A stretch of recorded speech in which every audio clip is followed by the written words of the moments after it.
સુરત શહેરમાં નવા વર્ષની ભવ્ય ઉજવણીમાં વેસુ વિસ્તારમાં 150ની સ્પીડે નબીરાઓએ નશામાં ધૂત BE6 અને BMW કાર ચલાવીને ગંભીર અકસ્માત સર્જ્યો। નવા વર્ષની ઉજવણીમાં ઉત્સાહ વચ્ચે સુરતના પોસ્ટ ગણાતા વેસુ VIP રોડ પર નબીરાઓની જોખમી રેસિંગ નિર્દોષ લોકોના જીવ જોખમમાં મૂક્યા। મોંઘીદાટ લક્ઝરી કારો લઈને નીકળેલા બે નબીરાએ પૂરપાટ ઝડપે રેસ લગાવતા એકે ભયાનક અકસ્માત સર્જ્યો।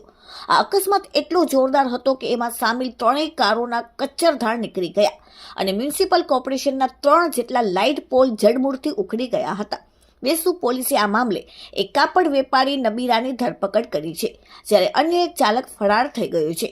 જાન્યુઆરી 2026ની રાત્રે દારૂ પીને 150 કિલોમીટરની વધુની ઝડપે મહિન્દ્રા ઇલેક્ટ્રોનિક BE6 કાર હંકારી રહેલ કાપડ વેપારી મંથન પટેલ અને BMW ચલાવી રહેલ ઝલક નામના યુવાને નિર્દોષ પરિવારને સ્વિફ્ટ કારનો કચ્ચાધાર કાઢી નાખ્યો।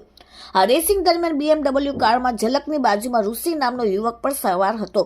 પૂરપાટ ઝડપે આવતી કારોએ એસા ઝેન નામની મહિલાની ચાલક ગાડીને પાછળથી જોરદાર ટક્કર મારતા એસાબેનને પીઠના ભાગે ગંભીર ઈજાઓ પહોંચી।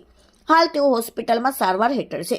આરોપી મંથન દારૂના નશામાં હતો, તેથી તેની ઉપર વેસુ પોલીસે કેસ કર્યો છે। હાલમાં એક નબીરાની ધરપકડ કરીને અન્ય એક નબીરા ફરાર છે, જેને શોધવા માટે પોલીસે ચક્ર ગતિમાન કર્યા છે। Bureau report, daily India TV, Surat.